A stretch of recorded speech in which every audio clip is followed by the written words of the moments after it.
Om.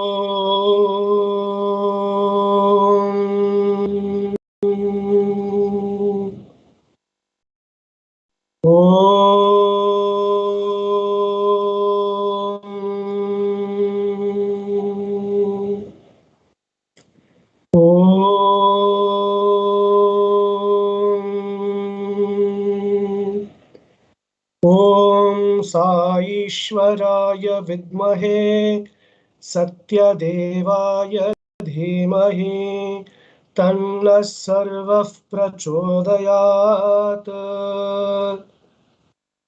Om Sai Ishwaraya Vidmahe Satyadevaya Dhimahi Tanna Sarvah Prachodayat. Om Sai Ishwaraya Vidmahe Satyadevaya Dhimahi Tanna Sarvah Prachodayat.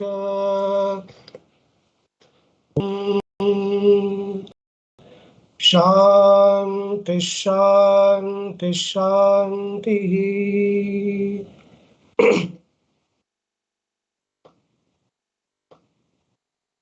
Om Shri Sai Ram. Offering our most humble and collective pranams at the divine lotus feet of our most beloved Bhagawan, Sri Sathya Sai Baba Baru. Hearty welcome and loving Sai Ram to one and all to Sri Sathya Sai Satchintana, a satsang on the topic Role of Youth in the Nation Building. This is a unique satsang program wherein you will have an opportunity to ask questions through the YouTube chat window, which will be taken up at the end. We are indeed blessed to have amidst us Sri Venkatramana Gosavi sir, State President, Sai Seva Organizations, Karnataka South, as today's speaker. It's a privilege to introduce him to all of you. Sai Ram.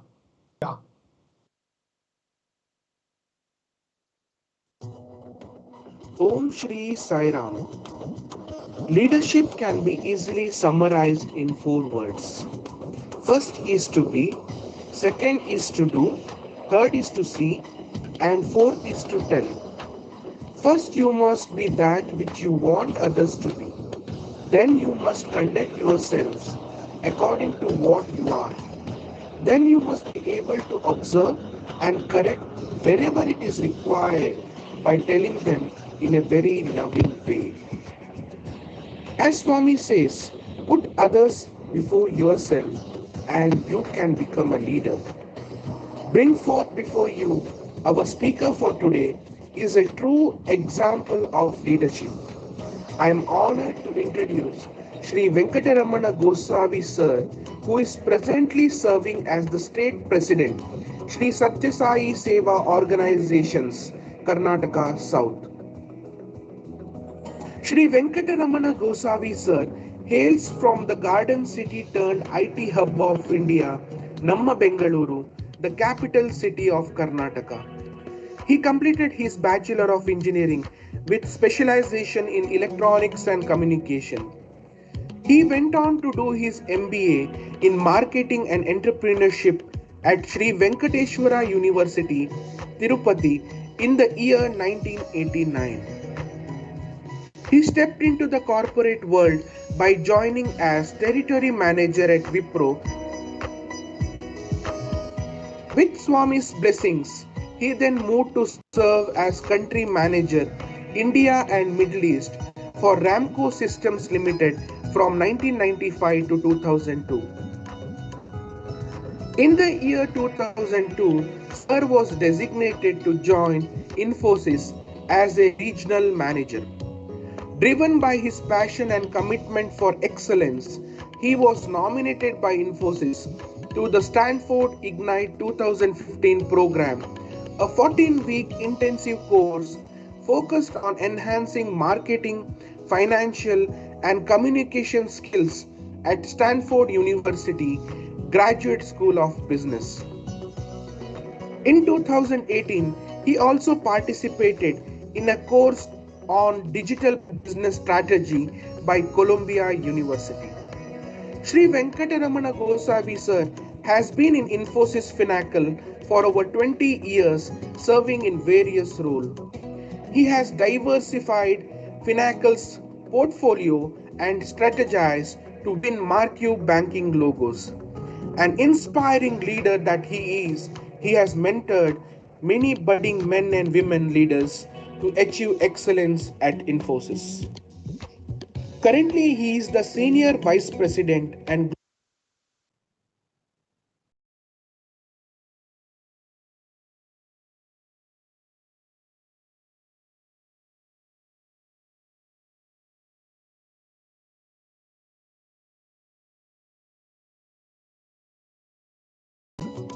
first is to be, second is to do, third is to see, and fourth is to tell. First, you must be that which you want others to be. Then, you must conduct yourselves according to what you are. Then, you must be able to observe and correct wherever it is required by telling them in a very loving way. He says, put others before yourself and you can become a leader. Bring forth before you our speaker for today is a true example of leadership. I am honored to introduce Sri Venkatramana Gosavi sir, who is presently serving as the state president, Sri Sathya Sai Seva organizations, Karnataka South. Sri Venkatramana Gosavi sir hails from the garden city turned IT hub of India, Namma Bengaluru, the capital city of Karnataka. He completed his Bachelor of Engineering with specialization in communication. He went on to do his MBA in Marketing and Entrepreneurship at Sri Venkateswara University, Tirupati in the year 1989. He stepped into the corporate world by joining as territory manager at Wipro. With Swami's blessings, he then moved to serve as country manager, India and Middle East for Ramco Systems Limited from 1995 to 2002. In the year 2002, Sir was designated to join Infosys as a regional manager. Driven by his passion and commitment for excellence, he was nominated by Infosys to the Stanford Ignite 2015 program, a 14-week intensive course focused on enhancing marketing, financial, and communication skills at Stanford University Graduate School of Business. In 2018, he also participated in a course on digital business strategy by Columbia University. Sri Venkatramana Gosavi sir has been in Infosys Finacle for over 20 years, serving in various roles. He has diversified Finacle's portfolio and strategized to win marquee banking logos. An inspiring leader that he is, he has mentored many budding men and women leaders to achieve excellence at Infosys.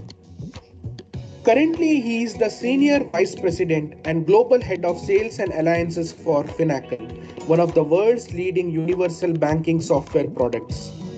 On the personal front, Sri Venkatramana Gosavi sir is an ardent devotee of Bhagawan Baba and hails from a family of Sai devotees, with both his parents being active members of Sri Sathya Sai Seva organizations. He is married to Srimati Gauri Venkataramana, who is also an active member in the organization, and they have a son, Dr. Siddharth Gosavi, who is a senior resident, Department of Internal Medicine in Kasturba Medical College, Manipal. With Swami's blessings, he has been associated with Sri Sathya Sai Seva organizations since 1989 and has been an active worker in the Sai mission since 2004. With Swami's coordinator, Sir was an integral part of several landmark spiritual programs such as Yuva Vandana, state level youth meet for Karnataka in 2005 and 2006, the historic first Atirudra Mahayagna at Prashanti Nilayam, International Youth Conference in 2007, where Swami permitted 1,008 youths from Karnataka to participate. Training of 1,000 youth in Sri Rudram started in 2008 and culminated with chanting in Swami's divine presence during Mahashivratri of 2009. Shiva Parvati Kalyana Mahotsavam in 2010 at Prashanti Nilayam.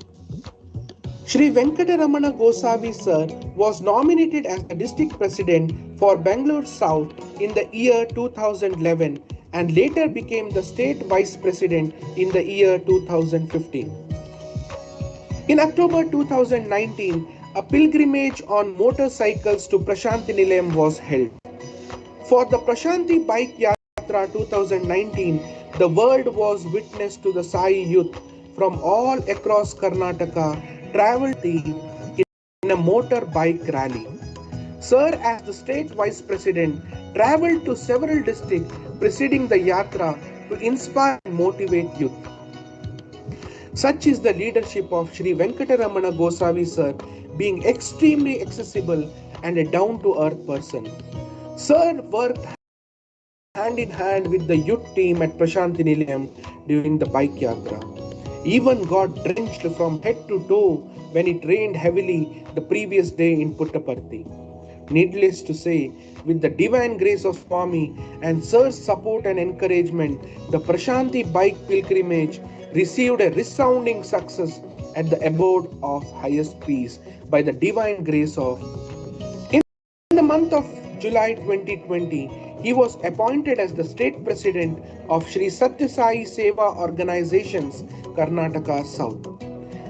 Leading us all into the next step of elevation, brothers and sisters, put your hands together to welcome Sri Venkatramana Gosavi sir, State President, Sri Sathya Sai Seva organizations, Karnataka South.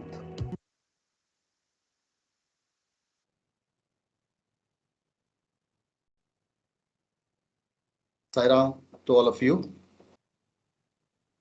I hope I'm audible. I will just take a moment to share these slides so that we can use it as a guideline.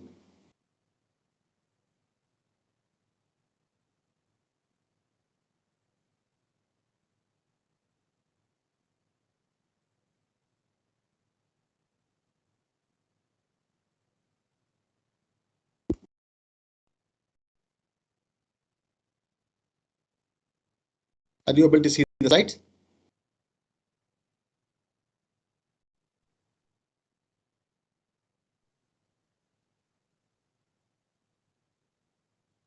Yeah. Thank you. Yeah. Thank you. Om Shri Sai Ram. Om Shri Sai Ram. Offering our most humble and reverential pranams and divine lotus feet of our Lord and Master. Lotus feet of our Lord and Master. Sathya Sai Bhagawan Sri Sathya Sai Baba. I seek His divine benediction. His divine benediction on everyone who is participating in this Satschintana. And also His blessings. Also His blessings state on the entire state of Karnataka. We offer as this program. Offer at His divine lotus feet. At His divine lotus feet. Swami. Everything in this universe, with your sankalpa, and with your blessings, everyone closely involved with you in the mission by your grace, that you alone are the doer. So we all today once again offer this program at your divine lotus feet and pray that you should bless us so that we are humble and worthy instruments in your divine hands. My brothers, out of their love and affection for me, actually have said many nice and great things about me in the introductory video. I am sure each and every one of you who's involved in Bhagawan's mission has been closely watching how divinity takes over everything and how the situation unfolds. Know it very well that all of this is first of all possible with His divine grace.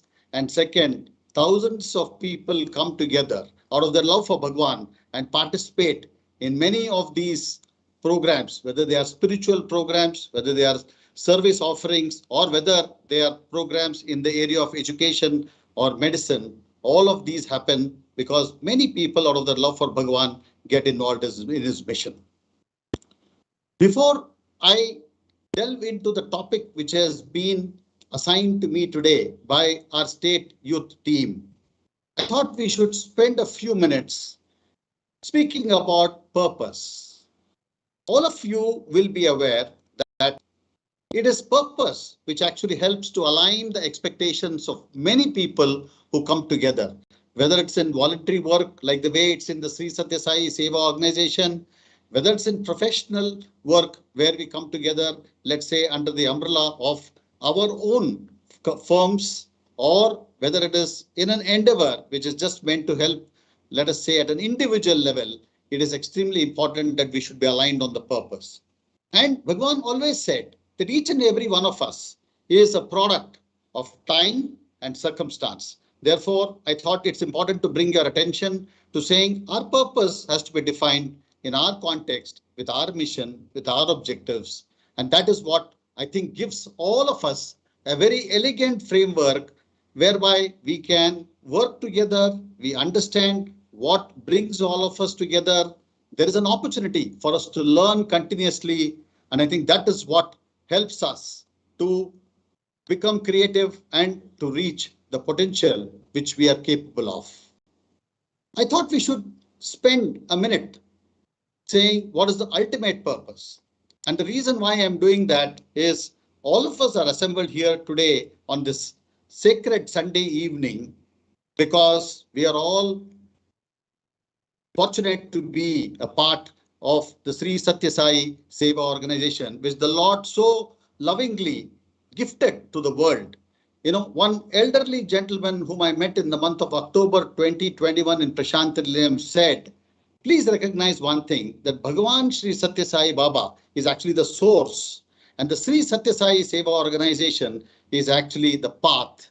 So therefore, in recognition of the source, in understanding the path, and in defining our purpose, we should all spend a minute on what is our ultimate purpose.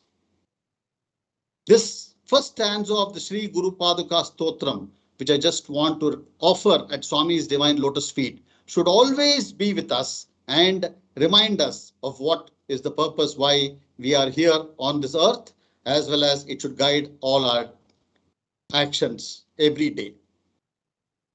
Ananta samsara samudratara naukayitabhyam guru bhaktidabhyam vairagya sambrajada pujanabhyam namo namaha Shri Guru Padukabhyam namo namaha Shri Guru Padukabhyam. For the purpose of ensuring we have understood it correctly, I will just read the translation into English. Let us salute the Padukas of the Guru, which bestow upon us devotion to the Guru and supreme detachment, which acts as a boat that takes us across the endless ocean of birth and death. When we practice this consistently, we will all realize that you are one with God. That is what Bhagavan said, that the day when you are one with creation is when you have achieved the purpose of your life. The reason I chanted this particular Guru Padaka Stotram is not to show that I'm able to offer this in a lyrical form, but just to say that the message which we are talking about today, we all need to push ourselves out of our comfort zone and try many new things if we have to actually achieve the potential which our nation is capable of achieving. This is the purpose of every one of us as members of the Sri Sathya Sai Seva organization. If I double click on this whole thing about the ultimate purpose, it has to translate into action. And for that, I put a few points together from Bhagawan's divine discourses. where he says the Guru is Gunatita and Rupa Varjita, where he means he is the one who's beyond attributes and one who does not have a form. Now, naturally, the question would arise in the mind of all of us saying, how would the lotus feet of one who has no form look like? And that is where our Lord comes to our rescue and says, the lotus feet of the Guru signify his message and his life. Hence, it is incumbent upon all of us when we accept Bhagawan as our Jagat Guru, and we're very, very fortunate that we had somebody like Bhagawan as our Jagat Guru, and he continues to guide us every day. I think imbibing those values in our day-to-day life is the best way of worshipping Bhagawan. And when you do that with intense feeling, when you do that with devotion, what happens is Bhagawan is there to ensure that you are improving day by day. You are getting better with every effort, and he then mercifully endows you with knowledge and with eternal bliss. Because this is a meeting with Sai youth or Sai messengers who are much, much younger than me in age, I also thought rather than just focusing on the messages which are coming through Swami, the messages which are just coming through the spiritual path which all of us have chosen, I also wanted to introduce some inspirational quotes which are coming from very accomplished people in the world. So another way of looking at purpose is that it is something which allows your mind to become completely focused. So you'll bring all your capabilities, whether it's intellectual, whether it's physical, whether it's emotional, all of that you will bring it, and therefore that laser point focus which you will bring to your purpose will help you to achieve the objectives. Going straight to today's meeting charter, which has been defined by our youth team, it is about the role of youth in nation building. And I want to start by saying what is Bhagawan's exhortation for all the youth through the summer courses which he conducted so lovingly, for many, many years, in Vrindavan campus. And now the Sri Sathya Sai Institute of Higher Learning continues to have these courses across their campuses every academic year at the beginning in the month of April. So here, is something which I want you to read and register, where Swami says, I want you to be leaders to protect the world. Leaders like lions who are self-reliant, who are courageous, majestic and just. Lion is the king of animals, and I want you to be king among men, is what Bhagawan said in the summer course of 1992. How does one play this role? And I think there is clear direction from Swami. And here I just want to use this particular direction from Swami, which I myself came to know, a month ago in the state spiritual coordinators meeting, which was conducted so lovingly by our Sundar sir, our state spiritual coordinator. He conducted a meeting for all the district presidents and the district spiritual coordinators. And there he exhorted people to action by this sentence from Bhagavan, which said, Krishi unte, kripa untundi, which means while the dictionary meaning of Krishi is agriculture or farming, in this context, Swami meant that if there is effort in the right direction from all of you, then there will be grace of God which will flow. And that grace of God will lead to the desired outcomes, is what is the meaning of this particular thing. And as you know, Bhagavan had this great ability, to very lovingly, in a very simple form, to communicate with all of us the universal truth. I don't think there is anybody else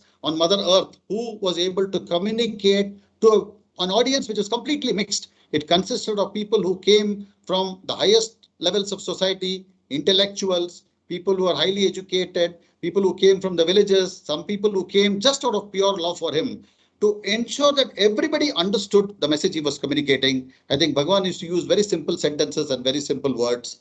This one, I'm sure, you just like the way I remember after Sundar sir has spoken about it 1 month ago, I remember this today, like I'm sure each of you will remember this throughout your life, saying, oh, this is one sentence which Bhagavan has told us, saying, Krishi unte, kripa untundi. So let's all start today by saying, let's get into action, let's put effort, and then pray sincerely to Swami, so that if efforts are in the right direction, his grace will naturally flow upon us. I also thought when this, for several months now, our state youth coordinators have been requesting me to speak with the youth, and I kept putting it off. I kept telling them there are so many elders who have had great interactions with Bhagavan. There are so many people who are blessed to be Sai devotees who have had interaction with Swami and have had the benefit of getting instruction from him directly, and they have then taken it and communicated it to everybody else.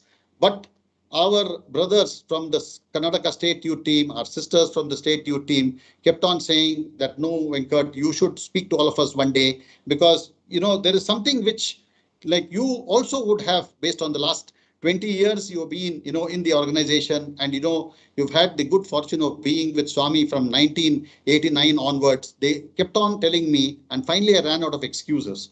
So I pondered, as I prepared for this, I pondered over this question and saying, why should somebody spend a precious Sunday evening starting at 7:30 p.m. and let's say going on till 8:30 p.m. I was thinking, what is it that's the value that they can derive if they have decided to sacrifice their Sunday evening and come and join this Satchintana today? Why should they listen to me? And I also had this another way of rephrasing this question, and I said, am I the right person to be able to speak on this topic? So the answers which I just want to share with you before I move on, in addressing this is, first of all, I think courtesy of my parents, courtesy of many elders of the Sai organization, courtesy of the many leaders whom I have been fortunate enough to be, because I've spent my entire career in this information technology industry, right starting from 1989 onwards, when I came into, after I finished my education and came into the market. And, I got a job on the last day of, as I was getting out of the MBA course.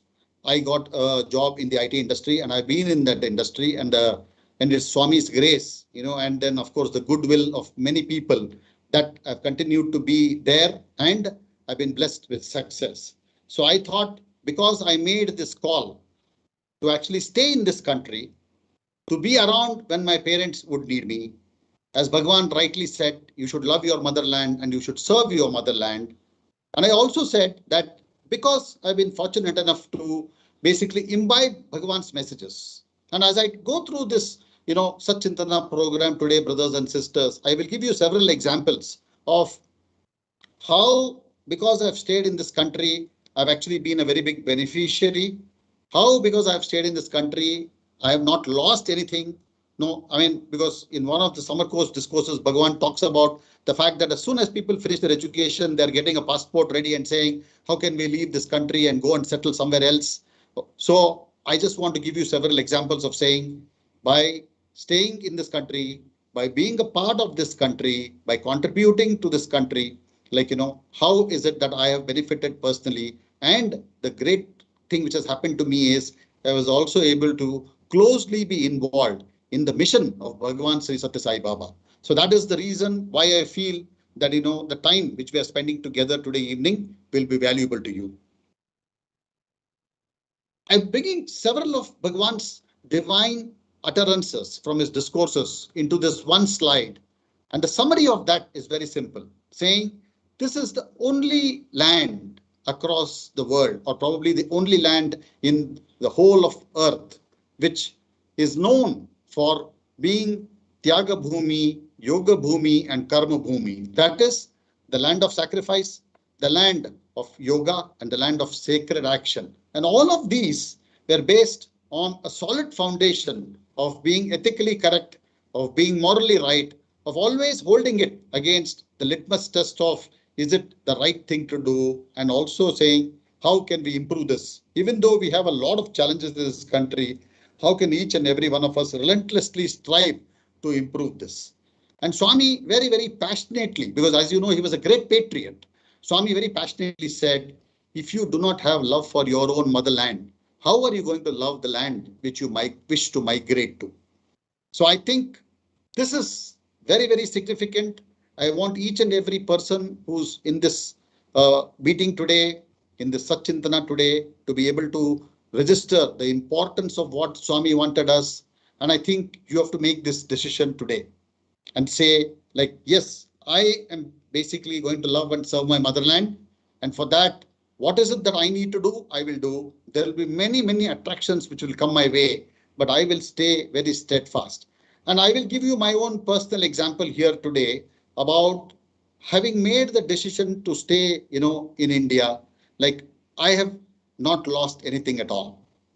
In fact, I can tell you based on my own personal experiences that many people today who are staying far away from their motherland, who are basically seeing the tremendous success which this country is seeing, both economically and spiritually as well as materially, they have now begun to realize that what they are doing outside and how they are not there around when their kith and kin, their parents, their what to say, close relatives, somebody wants them, they are not there. And at best, what they're able to do earlier, they used to spend a lot of time being on the telephone. And nowadays, most of them are either doing a WhatsApp video call or are speaking on FaceTime, or over the last 2 years, like speaking using Teams or Zoom or any other social media, tool which is available today for communication.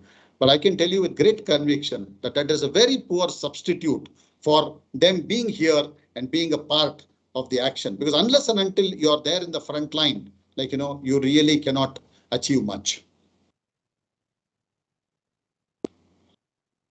Moving on, I am going to quote Bhagawan because he, in fact, one very talented speaker in Bhagawan's Divine Presence on Vijayadashmi Day once said, Bhagawan Sri Sathya Sai Baba is a matchless manager.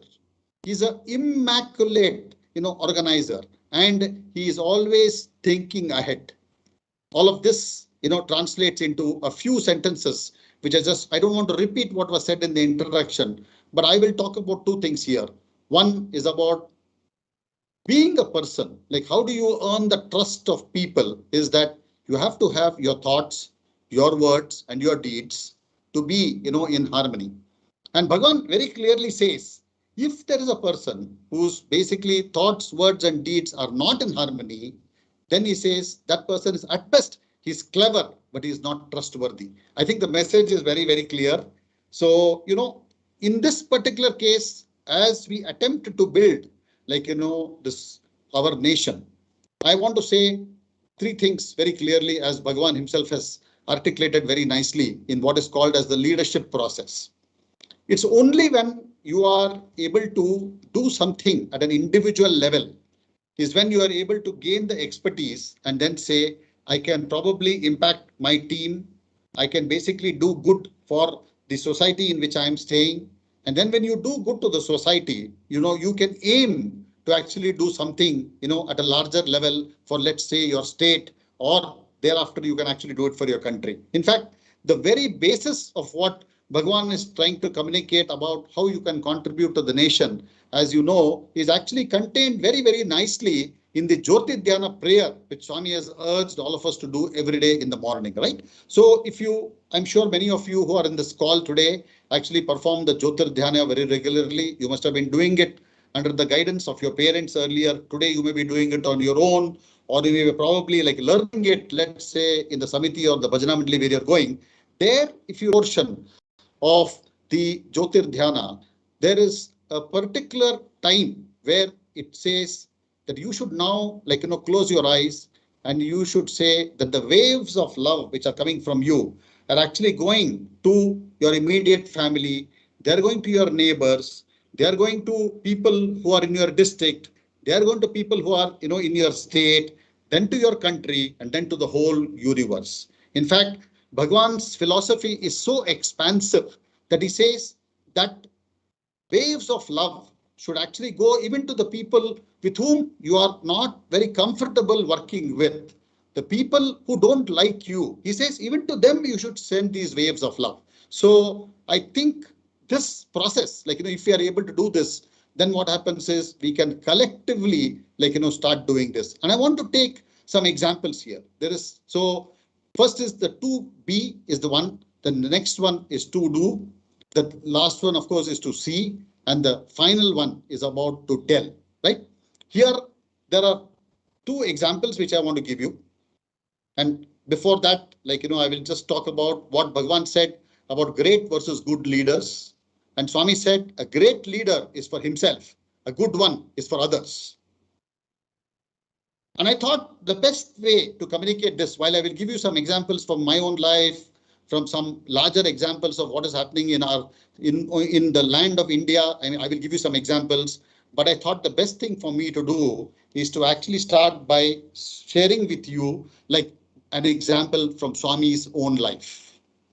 It says, not by action, not by progeny, not by wealth, but by sacrifice alone can immortality be achieved.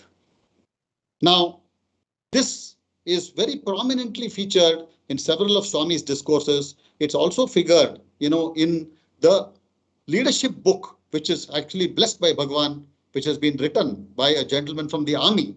And the specific example which is given here is the day of the inauguration of the Sri Sathya Sai Institute of Higher Medical Sciences in Prashanti Gram.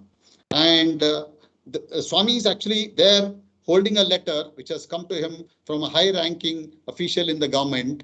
And that person has written there, Bhagawan, only because of your blessings, only because of you, this whole thing could get completed in 6 months. If it was probably going to be done by somewhere else, like maybe it would have taken 5 years. I mean, whether it's 6 months or 5 months, I'm not very sure, but I think most of you on this call will recollect that this is something which people have said, that because of his divine sankalpa, that hospital became a reality in a very, very short time.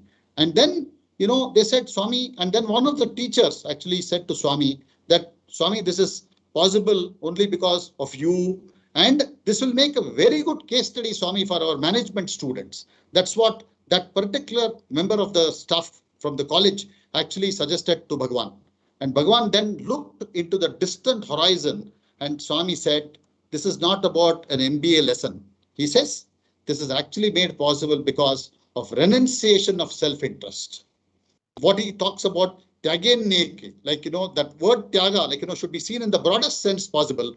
And he says, only when leaders have this habit or leaders have this great quality where they renunciate their self-interest, they put their self-interest completely aside, it becomes possible for a leader to achieve the impossible. Many people said it is impossible to make this happen, right? I'm sure all of you have heard of that famous Kodaikanal conversation which has happened with Mr. Jogara, or where basically he said, this is what Bhagavan has announced, and now we really do not know how to make it possible. And then, he's not able to sleep the whole night. Next day morning at the breakfast table, Bhagavan says, the promise was made by me, but you are the one who's losing sleep. Why should you lose sleep?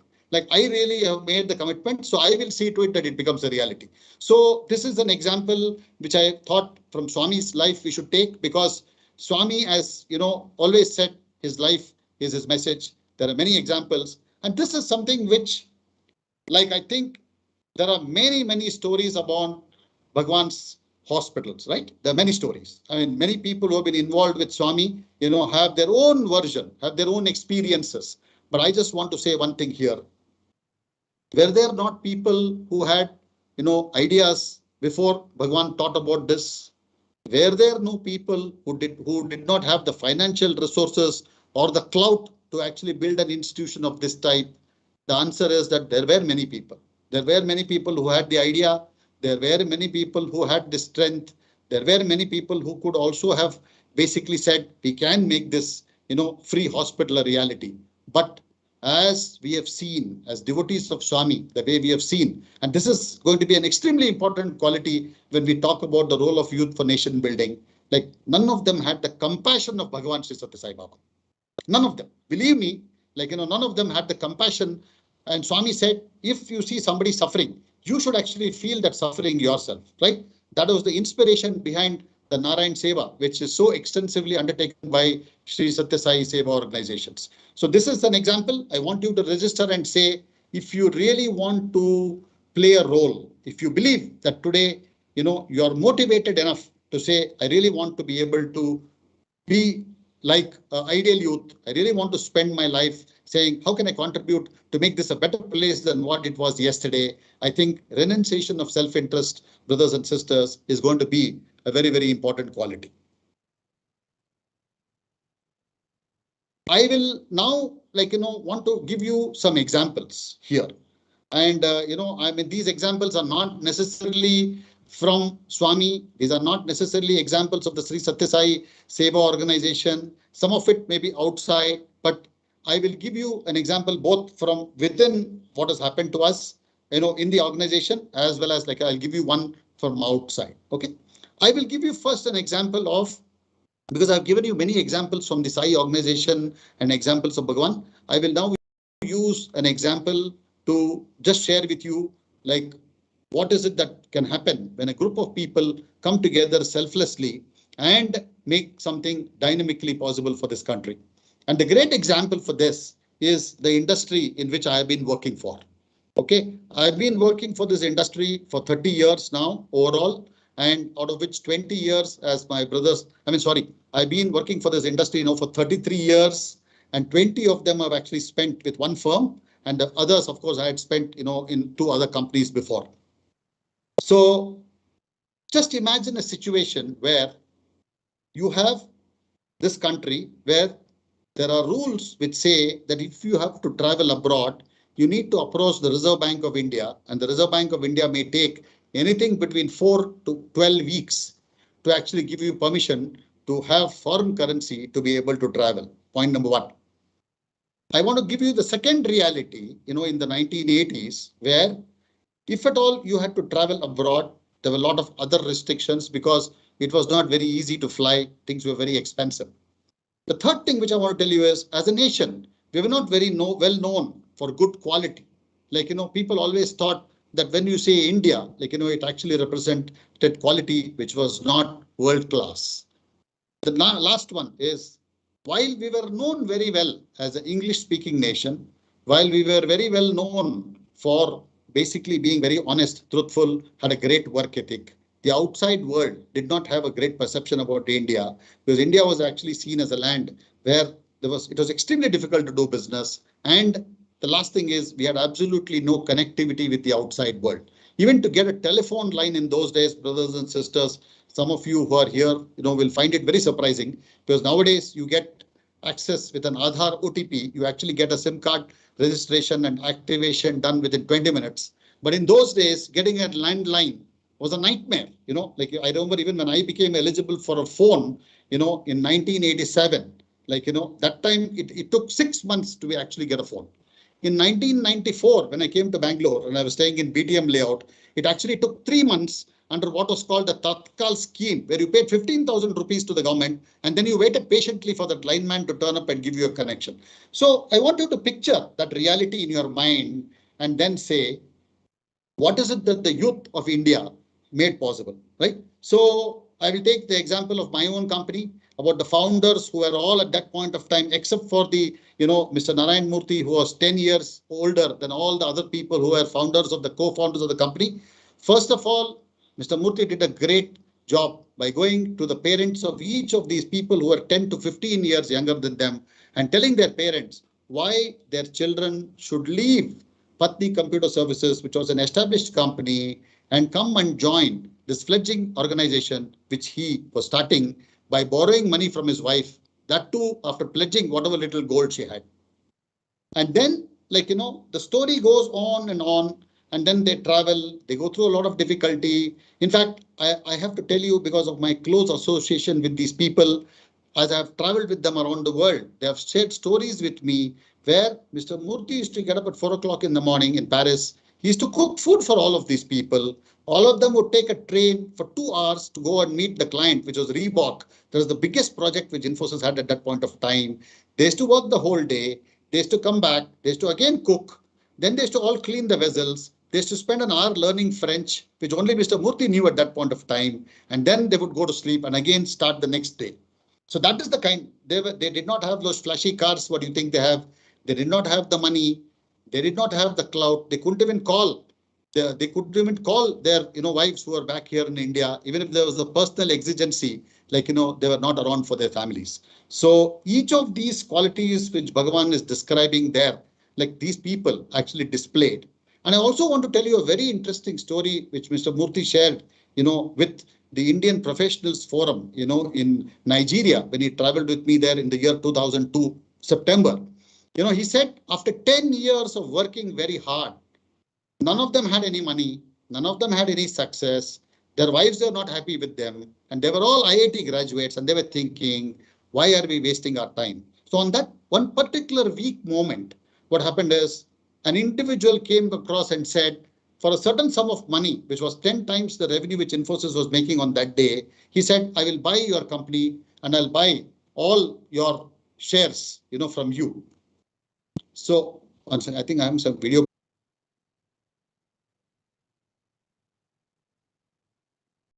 Hello? Yes, sir. You're able to see the video? Yeah. I'll do that. 1 second. Huh?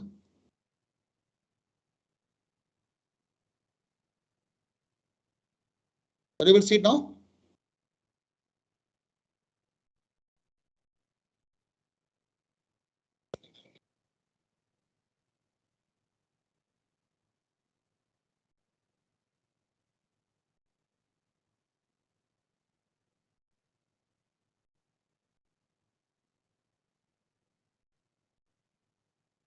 Are you able to see the video? Sorry.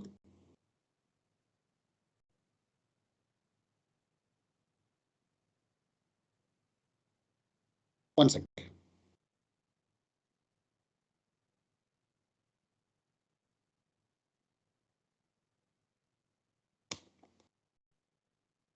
Is it okay now?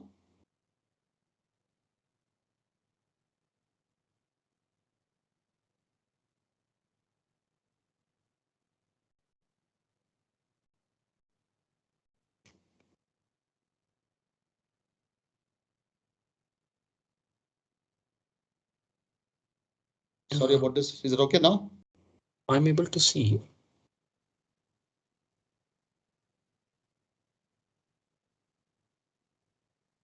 Now? Yeah. Yes. Yeah, I really want to apologize for the inconvenience, but let me just share my screen.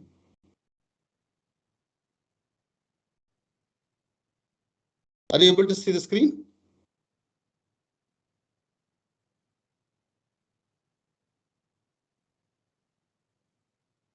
Okay, so I will just where I stopped, I will just continue from there, and I just want you to know that on that day when an offer was made that this company should be sold, everybody excluding Mr. Murthy wanted to sell the company and said we are very, very tired. We have worked for 10 years and we have seen no results. So we'd like to basically now go ahead and do something which we should sell this company. So unfortunately for them, what happened is Mr. Murthy said, if you are to sell, you will sell it to me and not sell it to anybody else, because I was the one who called all of you and said that you should join this company. So I think better sense prevailed, and all of them decided to stay back in the company. And within the next 18 months, the company had gone public. And then, of course, after that, all of you know what is the success which this organization has seen. So in each of these things, if you see, you have these qualities, whether it is enthusiasm, whether it is keen sense of discrimination, whether it's the energy to go through the tough times, whether it is the dynamism which is required to basically keep going in the midst of adversity. All of those qualities have been demonstrated by these people, and that is what I just wanted to share with you as one of the examples. The second example which I will take is actually from the Sri Sathya Sai Seva organization, Karnataka. And here, I have to mention about the state youth coordination team, which Bhagawan had blessed. I was actually a late entrant into the state youth coordination team, which Bhagawan had chosen before. And I came very late. It just happened through a very chance meeting I had with brother Vinay Kumar, who at that point of time was state youth coordinator. The other, people who are in that are all each of them, many of them you will know, but they are all very, very, successful individuals today. Some of them in India, some of them outside India, and all of us came together because of love for Bhagwan, and we had never ever worked together. Let me tell you, if you look at the Atirudra Mahayagna 2006, which Swami chose and said, the youth of Karnataka came to me with a prayer and I blessed them and they're going to offer. Actually, he was basically being extraordinarily gracious, because He loved his children more than himself. And he, I think, said this openly in the inaugural discourse. But I have to tell you, it is only His grace. And all of us wanted to somehow be associated with Bhagavan. Not just me, not just these 5 other people, not just the 15 members in the core team.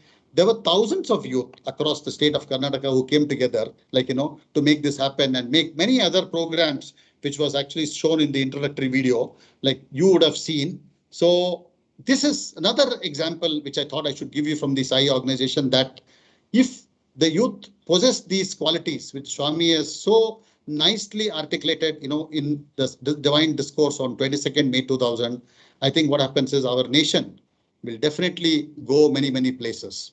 And, before I move on from the slide, I want to say one more thing to you. Today morning, I was fortunate enough to actually attend a family wedding, and nowadays, 95% of the times when you go to a wedding, either the bride is from the software industry or the groom is from the software industry, or both the bride and the groom, are from the software industry. So today, it so happened that both the bride and the groom were from the software industry. And I told them, they told me, what should we do? We want to go abroad and all that. I said, if you are asking me, I'd like you to seriously consider staying back in India. And I just referred them to the portal which the government has just put up, saying the next 8 big projects which the government wants to do under Atmanirbhar Bharat. Most of them have a base for technology. As you know, a few months ago, India made a huge impact on the world with the kind of vaccinations which were provided for the COVID pandemic. I think yesterday's number was more than 150 crore vaccinations have been given. And now we have made the COVID app completely open source, right? We are telling the whole world can actually use that. The other example which I gave them was of the unified payment interface, which was done by the National Payment Corporation of India. Each of you, I am sure, is a banking customer and has benefited by the ease and the convenience and the secure manner in which you can actually transfer money. And that is a great example today where the unified payment interface at 3.4 billion transactions per month happen on the unified payment interface. And now the architects of the unified payment interface have actually decided that they will make that infrastructure available to any country in the world who actually wants to use it. So these examples, sisters and brothers, both of the industry which I am a part of, the pioneering work which the government is doing, my association, which I was fortunate enough to be associated with the state youth coordination team of, the Sathya Sai Seva organization in Karnataka, where Bhagawan blessed us with so many opportunities. Each of them, as I rightly said, was driven by a purpose. And it is His divine grace which amplified both the creativity and the potential of all the individuals who are involved in that. And I'm going to end with a quote here, which is completely different. It has got nothing to do. It's actually from a 1999 movie called The Fight Club, where the quote says, "We are the middle children of history, man. No purpose or place. We have no great war, no great depression. Our great war is a spiritual war." And why did I bring this here? I just want to say that, we are today a nation. We are all working towards fulfilling 1 billion aspirations. Okay, and 1 billion aspirations, actually, spirituality has got a role to play, in fulfilling those aspirations. Bhagawan very lovingly said, leadership is the byproduct of spirituality in practice. And I can tell you, my own life is a great example. A lot of people have told me, how can you actually come and, tell us that, let us have high values, let us have integrity, let us have basically, truth. Let us be guided by dharma. They're saying in these kind of days, where you're fighting multi-billion-dollar deals with customers, across the globe, people have different value systems. But I can tell you with great deal of conviction that only 5% or 4% of the world actually has a problem with its value systems. 95% of the world, brothers and sisters, actually believes in the same values which Bhagavan espoused and lived for. So therefore, I want you to know one thing very, very clearly, that if you live your life in accordance with spiritual value, you don't need to basically keep talking about Bhagavan Sri Sathya Sai Baba. You don't need to talk about all the things which he has said in his divine discourses. If you lead your life saying, these are the values, I'm going to work very hard. I'm going to do the work for which I'm getting paid. I'm basically going to study. If I'm still studying, I'm going to study very hard because I really want to basically make my parents feel proud, make all the people who are there in and around me feel very proud. You should just continue to do your work very, very clearly. And as Bhagawan said one day, he is the divine sculptor, right? There is within us a perfect, what to say, being. And what he's doing every day with these life experiences which he's giving us, he's actually telling us that, I'm going to chisel you day by day by day, through these human values. By ensuring that you live these values, I'm going to see to it that you will actually be coming out as a very, very beautiful human being. That's what he's going to do. And, I have to say one more thing here today about connecting with your inner self. And let me tell you, I actually put this slide here not because you don't know what I've written here. I just want to tell you that about 15 days ago, I was actually invited into an exclusive meeting with India's leading fund manager, a person, I don't have his permission to share his name, but he's very, very successful person. He was actually living in the UK. And then one fine day, he said, I'm going to go back to my motherland. And he came back here 15 years ago. And today he is among the top fund managers in India. And he wanted a meeting, with many people in Bangalore. And I was actually one of them. One evening I spent some 1.5 hours with him. And you won't believe it. He actually said, after all the success which I'm talking to you about, all the advice which I can give you on about how you should manage your financial life, he said, I want to tell you one thing, that you have to connect with your inner self. And I was completely shocked that a person like him, coming from a completely different background, with absolutely no inkling about anything to do with any organization like what you and I are associated with, he actually spent close to 15 minutes talking about these 3-4 things and said, there are going to be times in our life where we're going to have a moral dilemma. And the choice which we make when we are in that moral dilemma, brothers and sisters, he said, is actually going to determine what kind of people we are. Okay, so I want to say one thing, that we are very fortunate that we are in the crucible of the Sri Sathya Sai Seva organization, where already we are being told how we can connect with our inner self and how we can actually live simpler, happier lives. But I want to leave you with this message that as you take this whole action, the concerted action which you take towards nation building, in your age, I think you should talk about simplifying your life. And when I mean simplifying your life, I'm not saying that, I'm asking you to basically lead the life of a mendicant, or I'm not saying that you should suffer. No, I'm not saying that at all. I'm basically saying you have to implement the simple things which Bhagawan talked about, sealing on desires. Okay, then there is something called declutter, which he focused on. Decluttering is about basically saying, I have already a great, pen with me, like, I am very happy with it. Just because I have the money, just because I can afford it, just because somebody else, my friend or my wife or my, aunt or uncle or somebody, I meet with has, a fancy other pen or a fancy car, I should actually not go and start buying that. The next thing is to focus. You see, each one of us has been endowed with a certain skill and a certain talent, right? So you can't be good at everything. In the Sri Sathya Sai Seva organization, as state president, I've repeatedly emphasized to all our state coordinators and district presidents that, let's say Brother Saish is there today, and Brother Saish comes up with a suggestion on information technology. We should all say, yes, Saish, you know this better than me. You should have the humility to say, we go with what he's suggesting to us.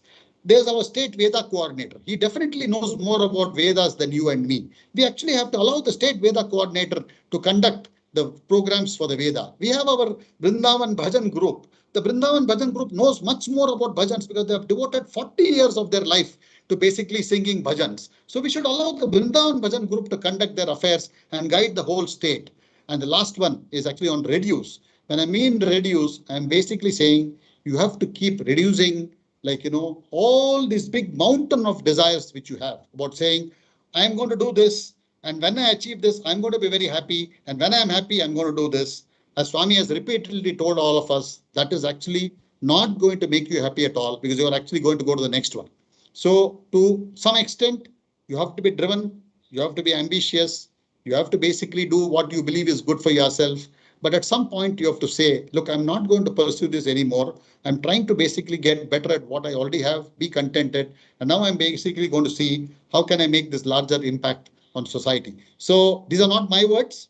These are words which came from somebody who's phenomenally successful. I mean, I'm nobody compared to that particular gentleman whom I had the privilege to meet. And when he said that, please take time to connect with your inner self so that when you go through a difficult time, you will, like a phoenix, you will draw upon your inner strength which God has given you, and you will actually make the right decisions. So this is what I just wanted to say. And I would like to, because in the interest of time, what I'm going to do is I'm basically going to just end by talking about this role model. In my own personal life, I've had lots and lots of people whom I thought were a role model. And let me tell you, I made many mistakes. So because I made those mistakes, and my father used to always tell me that experience is the best teacher and the tuition fees are very heavy. So I don't want you to pay those tuition fees, and I want you to benefit from my experience. So I'm saying you can actually take good things from a human being. You can say he's good at this, he's good at that, and I can probably learn something from interacting with him, but don't try to imitate or don't blindly go after a role model who's human. Because ultimately, as Bhagawan said, in this world, like God is the only true friend. And from my own experience, I can tell you, because I've observed so many people who are there with Swami himself, who then, after a few years were not there with him, and for their own reasons, like they were not there with him. So what happens is we should say God is the only true and consistent role model. So whether it is nation building, whether it's our own personal life, whether it is the way we deal with our family members, whether it is something else which we do, I just want to say one thing to you, that please only believe that God is the true role model, and you lead a very, very peaceful life. And the whole thing what I spoke to you about, the number of qualities which are required, the examples which I have given you, the phenomenal opportunity which Swami has given us to basically be a part of his mission in whatever way. I think these are great opportunities which are come our way to become better human being.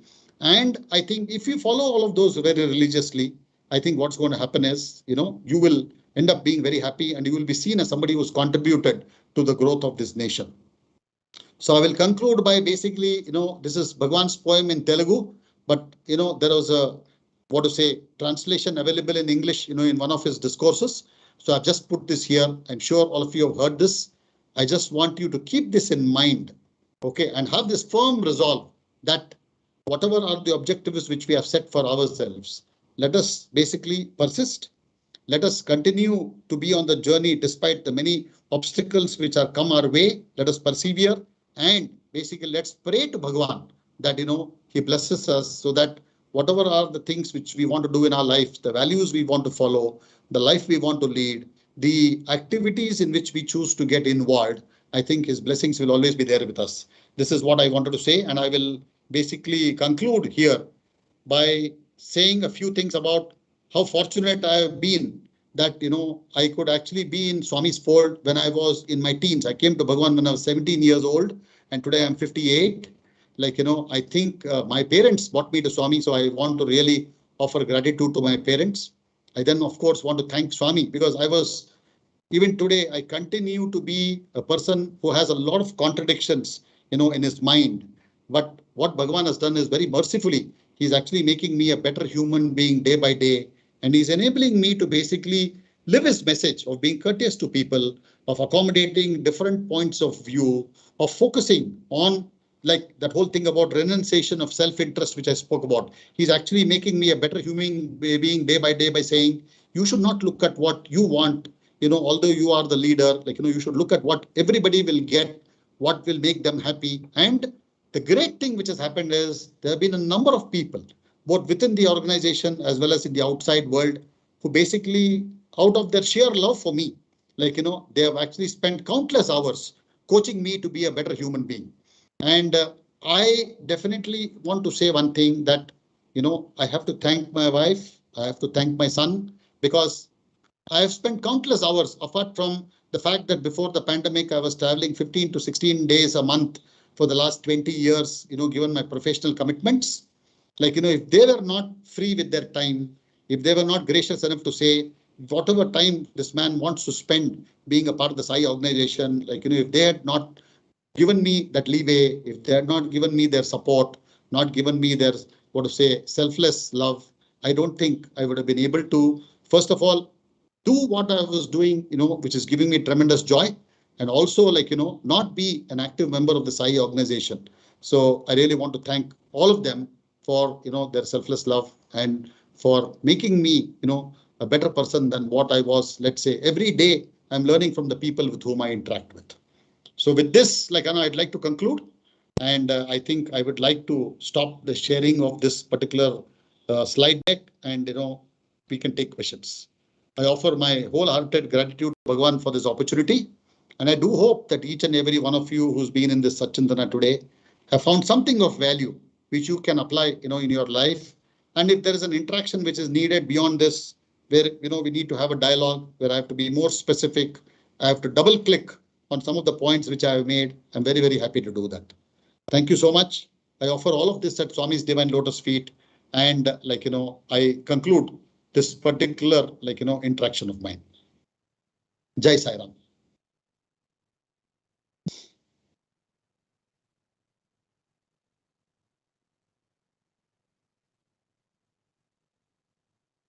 Sai Ram, sir. Thank you very much, sir. So I'm just taking one by one. Yeah. So the first question is how to balance professional, personal, spiritual life or seva life towards the nation building. Yeah, let me thank you very much for this question. In fact, ever since I became state president, a lot of people have asked me this question. So I will answer this one based on my own experience. And second, I will also hopefully answer the question which this person is saying. See, you have to understand one thing, that in every individual's life, there are what is called as time wasters. Okay, like you look at my profession today, given my seniority, everybody wants me in one meeting. Okay, a lot of people will say, no, Venkat should be in this meeting. A lot of other people will basically copy me on a mail saying, if this mail is copied to Venkat, probably many other people in the organization will act. If you look at the Sai organization, I will request them and say, the state spiritual coordinator is the right person to conduct this meeting. They'll say, illa sir, state spiritual coordinator irli meeting alli, adu neevu banni sir, neevu bandre namage tumba santosha agutte. So what I have done very consciously, brother Akshay, and through you, I'm answering this question of this particular brother or sister who have asked. I think most important thing which you have to do is you have to understand that like every human being, time is the greatest leveler. All of us have that 168 hours per week. Nobody has more, nobody has less. So you have to decide today where you're going to spend your time. And the other thing is, like when I was a young boy, my teacher used to say that you should write down and say where your time is going. And you will actually realize how much of time is actually being wasted by you. Like, for example, a lot of people used to tell me, how are you going to function as state president? You're traveling 16 to 17 days in a month internationally and you're not available. But then, this is what is called as divinity. And he actually bought the pandemic where the whole world came to a close and there was no travel and all of us were there, like always available to the people, right? So one is, I want to request you, please eliminate the time wasters in your life.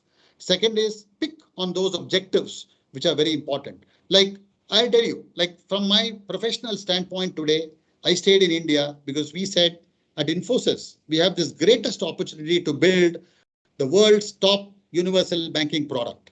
And what I have done, I have devoted the best part of my life from when I was 36 years old to 58 years old today. I have, even before that, for 7 years, I was actually doing a product in Ramco Systems. Okay. And we said we are capable of building, a globally recognized, globally respected product brand from India. And that's what. So you have to choose. So I spoke to you about this focus. So one is I focused very heavily on saying I'm going to be good only at a few things. And I've only done that. So focus is one, eliminating time waste is the other. And I know after that, I think, life becomes quite easy and you can actually, do that. I want you to try it out. And, to the same gentleman, I will actually tell them, because we have gone through this pandemic within Infosys, we ran every day, morning and evening, a meditation class, called Heartfulness. In that Heartfulness class, what the teacher is actually telling us, the instructor is telling us that you cannot change your habits dramatically. Okay, so actually you should read this book called Atomic Habits, which says that there's something called habit stacking. So if you change your habits progressively, if you get your priorities right, if you focus, I think what this brother or sister, this question which they have asked, that is something which I've been able to do with Swami's grace and the cooperation of everybody. So that's the way I've managed it. I hope, I've answered the question of this particular person. Sorry, sir, I didn't mention the name of the person. It was Sathya Srikant who had asked this question. Hope it has answered them. So next question, sir, is from Dr. Rashmi, who is from Bilaspur, Chhattisgarh. So they are asking this question: youth are always focused on career and money making. Yes. How can we connect to our youth and bring them to service? So this is, this is a question which has actually been, brought up many times, Rashmi, and, I'm going to attempt an answer to this today, because the same question, is asked in the state of Karnataka. I'm sure our brother Venkatesh Patil, who's here, keeps getting asked this question. So I will answer this in two ways. See, first thing is, like as Bhagawan told one of our very, very, devoted Mahila Sevadal, actually, Pasantita's auntie many years ago, he said, you have to basically focus on your family duties. So similarly, the youth have to focus on their education, on their career, on basically saying, are they making the right progress? But what is also required at this point of time for these youth is they should realize that by getting involved in this, and they have the same situation like me, they have time wasters, they have clutter in their life, they basically have many things which they can do away with. In fact, I just want to tell this sister Rashmi that Mark Benioff, who's actually the founder of Salesforce.com, actually says Facebook is the new cigarette. Okay, I hope this is very loud and clear to all the youth on this team, because there is a survey which has been done by the Harvard Business School which says if you actually reduce 30 minutes of Facebook every day, in 1 month you can actually read 2 very good books. So I'm just saying, I actually came out of Facebook 6 months ago. Okay, I left Facebook 6 months ago. And the reason is very simple, because one is my account was hacked and somebody posted nasty messages on my behalf. Okay, and it was because of good friends, who actually sent me a mail, saying, Venkat, it looks like your account is hacked. And after that, I said, I will basically shut this down. The second thing I'm telling is, if they're able to say, instead of spending the time on Facebook or Twitter or basically going to Insta, if they're able to say that, look, I will use the same 30 minutes to actually do something else, I think we can explain this to people. And very important thing, Rashmi, I just want to say to you, in your state, I'm going to request you, please give the youth as much free hand as possible. Because oftentimes youth are not coming to our samitis and Bajra Mandalis or anywhere else, because they feel state president is going to tell me what to do, and he will expect that I will just say yes to whatever he asks. What I have done as state president is I have opened a channel of communication with each and every member of the SAI organization. You won't believe the number of people who call me. The greatest advantage of the state president's job is that a lot of people are willing to tell me what's wrong with the other person. There are very few people who are there who will tell me what they will do to improve things. So I want to request this sister saying, please talk to your state president, please talk to your state youth coordinator, create an environment of openness and trust. Take projects which actually you can use the talent of the young people who are there with you. And I think, a lot of miracles will happen. In the state of Karnataka, for example, I was telling Sundar sir last week that we have done Vahini Swadhyaya, for example, very successfully. If you look at the Vahini Swadhyaya, many young Balvikas gurus, many youth, and some people like you, Akshay, have actually, and Sanjay Kini, for example, you have led from the front, right? Because an environment was created for you where you could contribute. Okay. Similarly, like our brother Sai Krishna Ravikanti is here today, like the state IT team has actually enabled him to contribute to the organization without actually putting unnecessary boundaries, right? So I'm saying, please do this, and I think you'll see a great change. It is not going to be easy, but I'm saying, please try it out. It's actually going to help a lot. Thank you, sir. Sir, there's one question from Sudha Manjunath. So the person is asking, to what extent we are able to involve students of Swami's institutions in our organization activities? The straight answer to that, Sister Sudha, is that, it is still work in progress. The reason is very simple, that our All India President, Sri Nimish Pandey, has actually repeatedly, in every valedictory function at the university, he has made an appeal to all the students saying that they should come and join the activities of the organization. But what has happened is For a long time, like, the alumni have conducted their own activities, like, they have their own group, and they also were offering their own programs in Prashantalayam. So what I am doing, as state president now, with the help of all our district presidents, our state coordinators, with the help of the Brindavan Management Committee, where the director of the Brindavan campus also is a member, we are actually aiming to integrate all of Swami's institutions in the activity of service. One good example of that is, like, the 96th Jayanti Mahotsavam, which he actually did, like, where the warden of the Brindavan hostel was very, very kind enough to allow his people to participate. He allowed us the use of the kitchen facilities of the hostel. Recently, for the Mahashivaratri Akhanda Bhajan, we invited them to join both the College of Nursing from the Sri Sathya Sai Institute of Higher Medical Sciences, the Bangalore East District, our Brindavan Bhajan group, and, like, we went and invited students who are in the hostel to come and join us. So what I want to say to sister is, the organization, we as leaders, we are actually taking the first step to say we're welcoming you with open arms. We really want to create an environment where we can all work together. And what I've done is I've heightened the communication I'm having with the alumni brothers, whether it is basically the One with Sai program, or whether it is basically the alumni medical camp, which is being held in our Brindavan campus. I've actually heightened the interaction with them. And, I'm very confident that, Swami will bless our efforts, because ultimately, I'm saying devotion is between you and Bhagawan, but unity is something which we can try to bring by the leaders of the institutions acting together. Thank you, sir. So I think you have addressed this question, but there is a follow-up question by Menon Parikshit, who says, Sai Ram sir, how do you manage your time and efforts between professional life, professional work given senior role, SSSO duties and personal life? I think you have touched upon, but looks like the brother wants some extension and some additional advice. No, you said his name is Parikshit, right? Menon Parikshit, yes, sir. Yeah. So to brother Menon Parikshit, thank you for asking this question. I'm sure my wife, sitting somewhere, is also observing this, watching this program on YouTube. So I mentioned this today morning I told you I went to a family wedding today, right? Because my brother and sister-in-law traveled all the way from the US and staying 4 kilometers away from the Kalyan Mandap. I had no excuse not to go there. So I went there. But what has actually happened is, it is a very, very difficult situation which I am in, that my personal life, for example, has got impacted to some extent, because the activities, especially the last 2 years, our All India President has actually new programs for us, and we had to actually share all of that with our district presidents.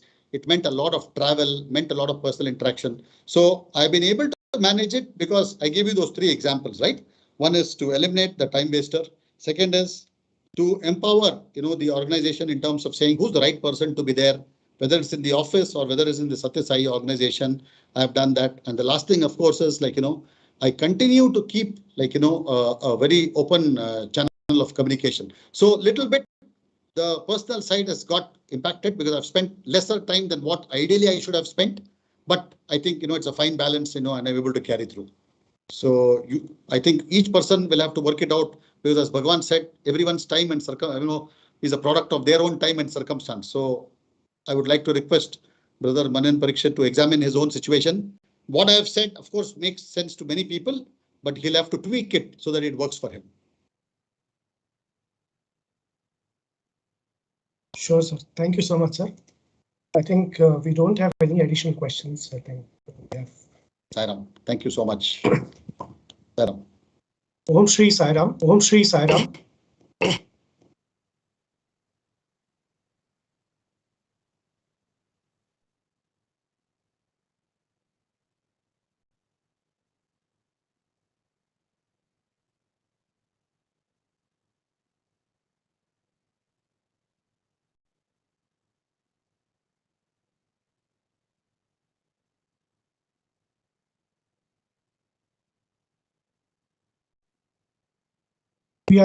We are grateful to our Master Bhagawan Sri Sathya Sai Baba Varu for blessing us with this golden opportunity of hearing to Sri Venkatramana Gosavi sir.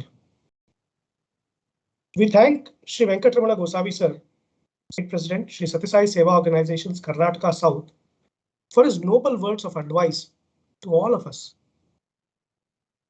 We would like to thank our state IIT coordinator, Brother Saish, and his team for enabling us to conduct this satsang seamlessly. Last but not the least, thanks to all the participants for joining today. I pray to Swami that we are able to take away the message from today's satsang. We'll now conclude this session with Shanti Mantram.